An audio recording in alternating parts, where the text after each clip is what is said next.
بسم اللہ الرحمن الرحیم۔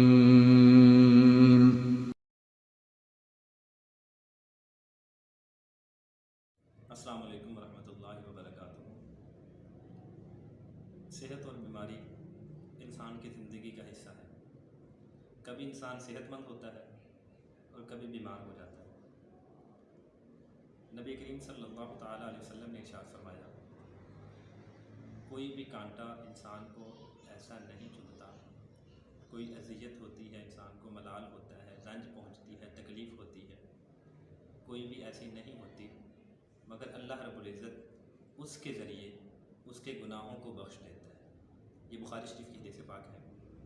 اور جب بندہ صحت مند ہوتا ہے وہ اللہ کا شکر ادا کرتا ہے، اور جب بیمار ہوتا ہے تو حدیث طیبہ میں آتا ہے کہ بیماری یہ انسان سے گناہوں کو دور کرتی ہے۔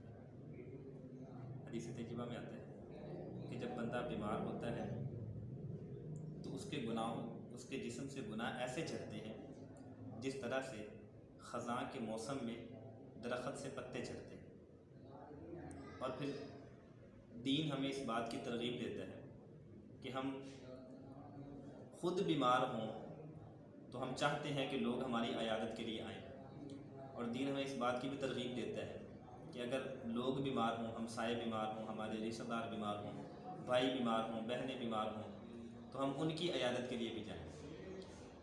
مسلم شریف کی حدیث پاک ہے، نبی کریم صلی اللہ تعالیٰ علیہ وسلم نے ارشاد فرمایا کہ جو بندہ اپنے کسی مسلمان بھائی کی عیادت کے لیے جاتا ہے وہ ایسے ہی ہے جیسا کہ وہ جنت کے پھولوں کو چنتا رہا۔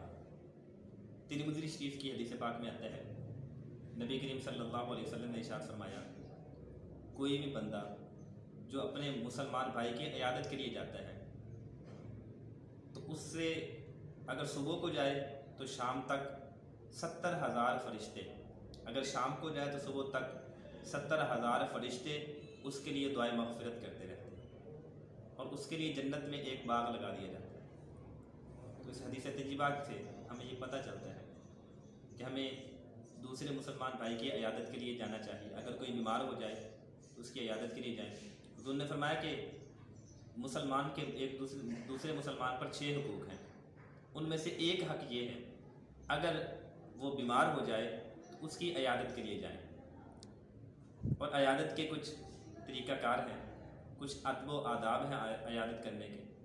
ان میں سے یہ کہ ہم جب عیادت کرنے کے لیے جائیں تو ہمیں چاہیے ہم اس کو تسلی دیں، اس کو صبر کرنے کی تلقین کریں کہ صبر کریں، اور اس کو یہ بھی بتائیں، احادیث طیبہ کے ذریعے احادیث طیبہ سنائیں کہ بیماری گناہوں کا کفارہ ہے، اور ہم اس کو زیادہ سے زیادہ عبادات کی ترغیب دیں، استغفار کی ترغیب دیں کہ وہ کثرت کے ساتھ استغفار کرے۔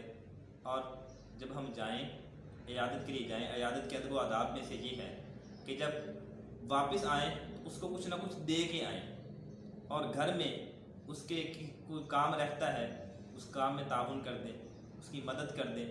اور عیادت کے طریقہ کار میں سے یہ ہے اگر کچھ دے کے نہیں آنا تو جائیں تو اس کے لیے کچھ پھل وغیرہ خرید کے لے جائیں تاکہ وہ خود کھا سکے، اپنے بچوں کو کھلا سکے، اور پھر اس کے گھر میں زیادہ دیر نہ رہے بلکہ عیادت کے لیے جائے اور عیادت کرے، عیادت کر کے واپس آ جائے۔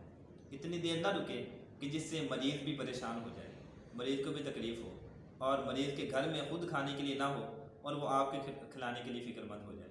اس لیے مسلمان بھائیوں کی عیادت کریں، اس کا بہت ہی اجر و ثواب ہے۔ عیادت کرنے سے اللہ بھی راضی ہوتا ہے، اللہ کا رسول بھی راضی ہوتا ہے۔ ہمیں چاہیے کہ ہم مسلمان بھائی کی عیادت کریں، اور عیادت کرنے کے بعد اس کو صبر و تلقین کریں، اور اس کے لیے استغفار کریں، اس کو استغفار کرنے کی دعوت دیں۔ انشاءاللہ میں امید کرتا ہوں کہ آپ عیادت بھی کریں گے اپنے مسلمان بھائیوں کی، اور عیادت کرنے کے بعد آپ ان کو کچھ نہ کچھ دے کے بھی آئیں گے۔ اللہ رب العزت کی بارگاہ میں دعا ہے خالق کائنات عمل کی توفیق عطا فرمائے۔ اپنا بہت سارا خیال رکھیے گا، دعا میں مجھے بھی یاد رکھیے گا۔ والسلام۔